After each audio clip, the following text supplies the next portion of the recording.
underground preacher reaching out to the underground church. Today we're talking about grieve the old self. Wow. This one is a real special one because I remember reading the Bible in Ephesians chapter 4, verses 22 to 24. That you put off concerning your former conduct the old man which grows corrupt according to the deceitful lust, and be renewed in the spirit of your mind, and that you put on the new man which was created according to God in true righteousness and holiness. When I read this verse, something struck me. Grief. Because you have to understand that with God, you are constantly growing. You are constantly changing. I mean, at least for those who are actually following God properly. Once you follow God properly, you know there is no way to stop. You're not supposed to stop. If you stop, you're not growing, you're decreasing. So, once you understand that, you also have to embrace grief. Because in the book of Ecclesiastes, it says, in much wisdom is much grief. You get it? Because the more wisdom you get, the more you grow in holiness. The more you grow in holiness, the more you realize that you have to decrease and God has to increase. And the part that you have to decrease on calls for grief. Because you literally have to mourn that self that is decreasing. Because actually that self is dying. And that self, you have to treat it as a real self dying, a real person dying. At some point you will feel sad. You will cry because something out of you is dying. And it's okay to cry. Allow yourself to go through the stages of grief. Allow yourself to grieve the old self. That's how you let it go. For those who are willing, of course, you let it go by grieving the old self. An example, you get married. And now, it's not just you alone. You come home and it's your wife. You have to care for her. You don't just go out and buy food for yourself and come home and sit down and eat. No, if you go out and you're buying food, you got to think of her. What would she like? How would she like it served, and what's the size that she would like? You have to go to all those details and care for her. Because the way you would treat her, God will treat you the same. Remember that. So you put love to her, God will put love to you. You follow God, and God will give you the instructions how to proper care for her. So, on that point on, you have to come home to her. You have to think about her. It's not an obligation. It's actually fun when you do it out of love. When you find yourself seeing it as a daunting task, that means you haven't really let go of the old self. Because in that example, you were single. Now you're married. Your single lifestyle, you have to let it go. Grieve it. Because it's not coming back. If you're not ready to grieve going to the bar and getting drunk, if you're not ready to grieve going to the nightclubs, if you're not ready to let go of that single lifestyle, don't go and get married. Because marriage, there is principles and responsibilities that come with it. So from the moment you got married, be willing to let go of that old lifestyle. Then you grieve it. And you know the stages of grief. The first one is denial. You're going to be like, oh no, I'm not like that. Oh no, I love my wife.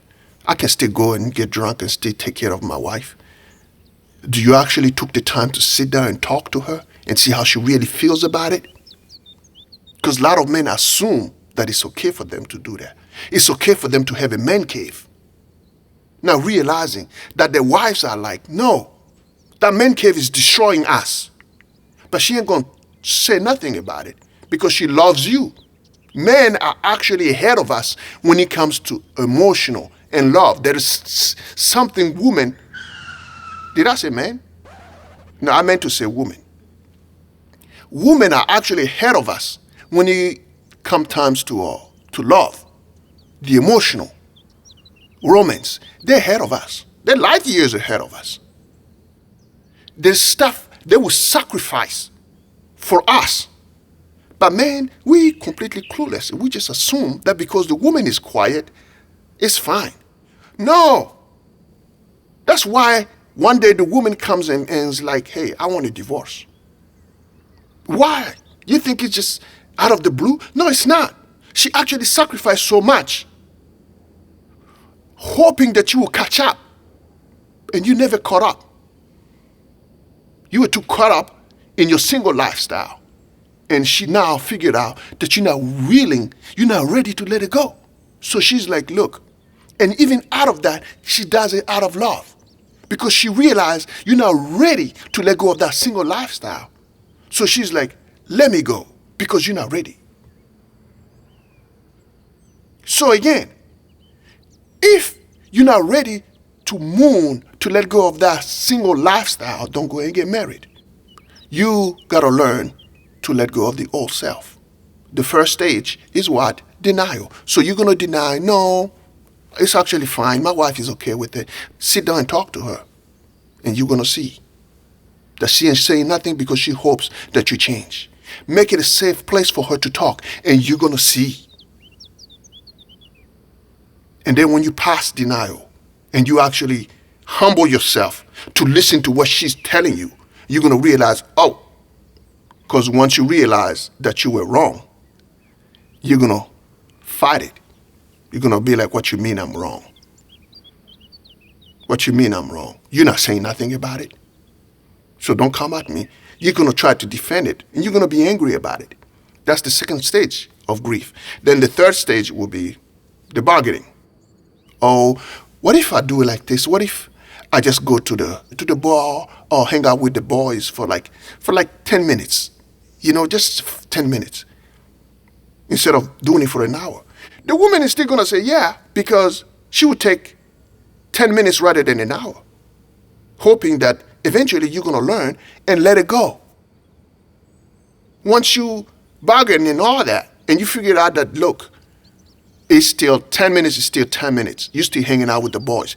You missed the principle. You hanging out with the boys, that single lifestyle, you're not going to grow in social life with your family doing that.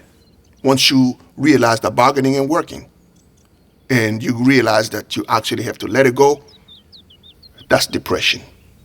You're going to sink into the depression because you realize, I really have to let it go. I'm really going to have to let it go. And you realize, God, all the good time and all this, I have to let it go. Yeah. And you start sinking into the depression. And I pray God save you from it, because a lot of people get stuck in that depression because they don't know how to let it go. But at the end, when grieve it properly and got to the end of it, it becomes acceptance. Hallelujah. That's when you accept to let it go. And that's where usually you will cry, yell, however, just let it out, express yourself. And then you're going to feel that release, that peace coming over you. And you're going to be like, all right, we can do this. I can do this. I can let it go. And then you replace hanging out with your boys with hanging out with your wife, hanging out with your children at home. There's nothing wrong with being a man at home, hanging out with your children. There's nothing wrong. That's actually beautiful. That's what you're meant to do. Go home to your wife, tend to them. You're the man. Tend to them. Don't go out tending to your boys. What do you mean, boys? and you come home talking about you want a man cave, that means you emotionally absent. When you come home and you go to your man cave and sit there and play games, it's only you matter. You're selfish. I need my time. Or I need to go to my man cave and do what I wanted to do me. You're still hanging on to that single lifestyle. Your family needs you. They're calling for you. Your wife is calling for you. She wants to hang out with you. Your children, likewise. So, once you actually embrace that lifestyle of being married, you grow. Now you've grown to a husband. Praise God. Because all you were doing so far, that's not husband. That's a boy. You're not even a man yet. And what makes a man is you understand your position as a man. That you're there to provide, to take care, and not hurt. They're calling for you, and you're giving them you. But you're not giving them twisted you. You're standing by God to them. That's when you become a man. You become a husband.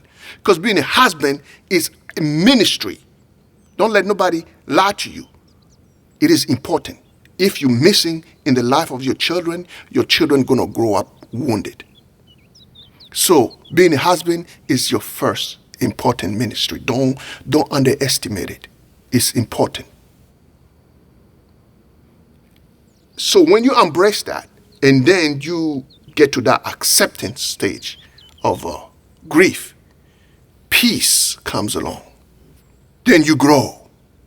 Now you've grown to being a husband. But that was an example of grieving the old self. It's not easy. That's why when you get to the acceptance stage, you cry, because it's painful. It's like part of you is dying. But be willing and understand you're going to be grieving the old self along the way. Be willing to do it. Grieve it. Allow yourself to cry. Allow yourself to go through the stages and let it out. And then grow as you grow in holiness. And that's why grieving the old self is so important. Because most of us missed it. I know I missed it.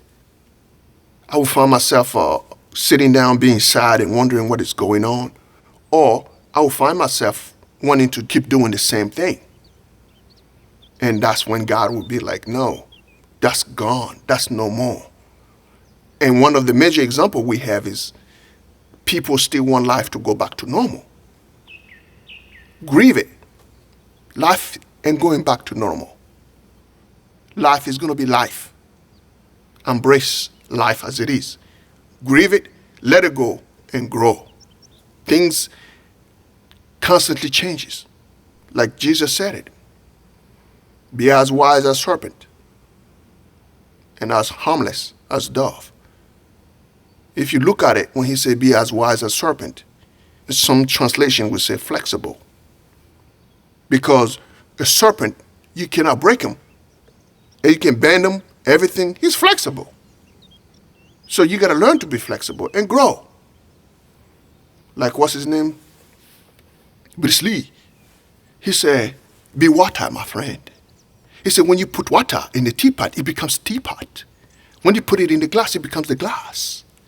He said, when you put it in everything, it takes the shape of it. He said, be water, my friend. Be like water. Grow, expand, be flexible. That's one of the things that I had to learn following God. That you constantly have to grieve it and let go. Grieve, let go. And as you do it, you grow. Amen? And that's what I had to share today. So, underground preacher to the underground church. And I'm out.